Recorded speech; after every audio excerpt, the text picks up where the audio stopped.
Let's look at problem 3 that you voted off the island.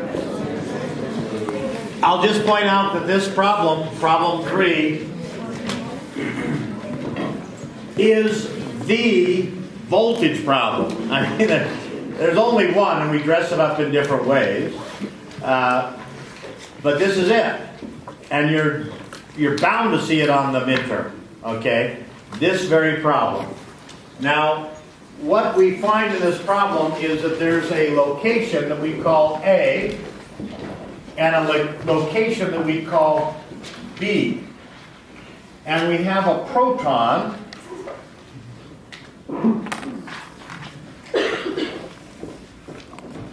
and when that proton gets to A, it has a velocity of 1 times 10 to the 5th meter per second. And when that same proton gets to B, it's going 3 times faster.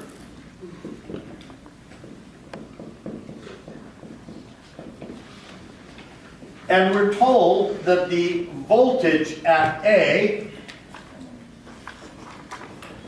is equal to 1,000 volts. And we want to know what the voltage at B is. Now, folks, I wish I had a different story to tell. But one of the most common mistakes that people make on that second exam is mixing up their V's. I mean, you can see that voltage starts with V and velocity starts with V. It's not my fault. They've been using these letters forever. It's not my fault.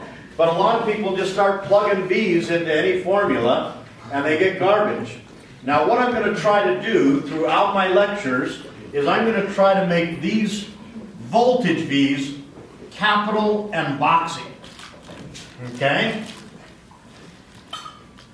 And I'm going to try to make these velocity V's just as frilly as my shirt.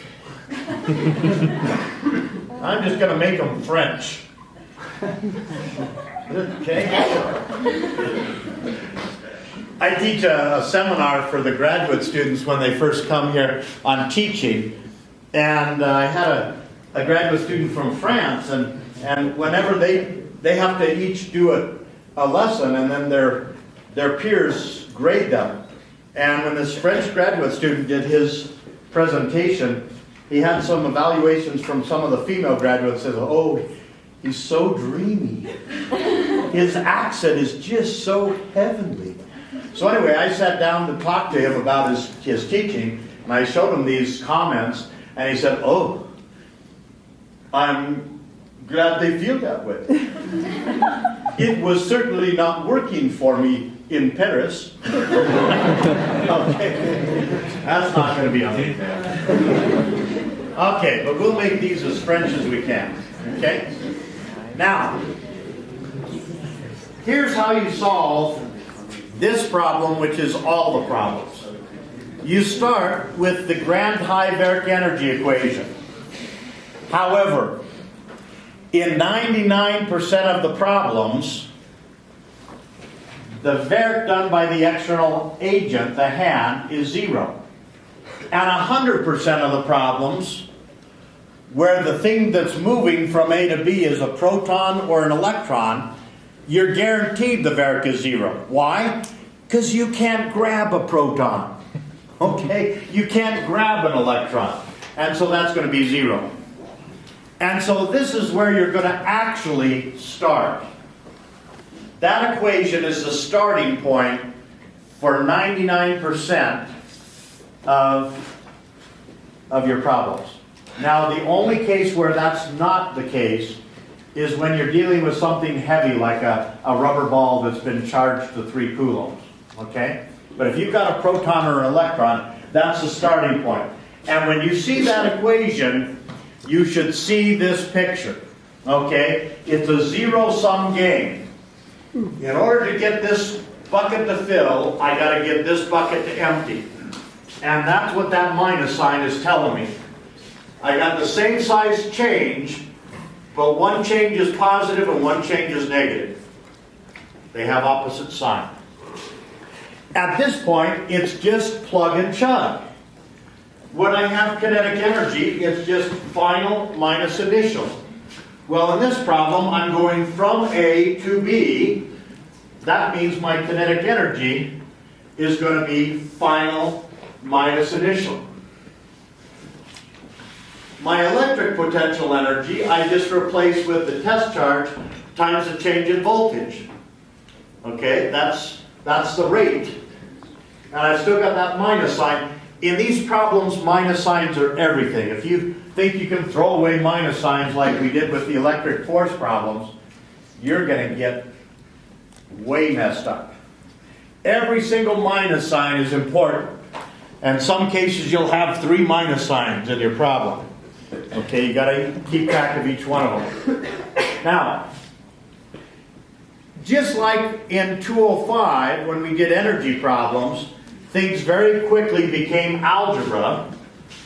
The same thing is true here. You write down this formula, it's the same formula every time, and you plug in. And at that point, you're just solving for the unknown. I know what the mass of the proton is. It's 1.67 times 10 to the minus 27 kilograms. I know what the speed at B is. It's given. I know what the speed at A is. It's given. I know what the charge of the proton is. It's the elementary charge. Going to be on the front page of the exam. Can you cancel one half in there? Can I do what? Because they're the same on both sides, can you cancel one half M? No, because I don't have a 1/2 M over here. I meant, when you're subtracting one from the other, you're subtracting the same thing. I could write it as 1/2 M BB squared minus BA squared. Oops, that's curly. But I still have to keep the 1/2 M there because I don't have it on the right-hand side of the equal sign. Okay, at this point I only have one unknown. It's this voltage difference. When I solve for that, I get a negative. That negative sign is critical. 417 volts.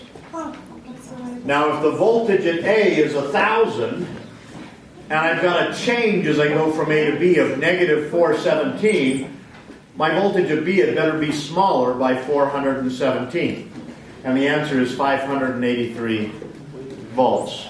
Check that your neighbor got that answer for problem 3.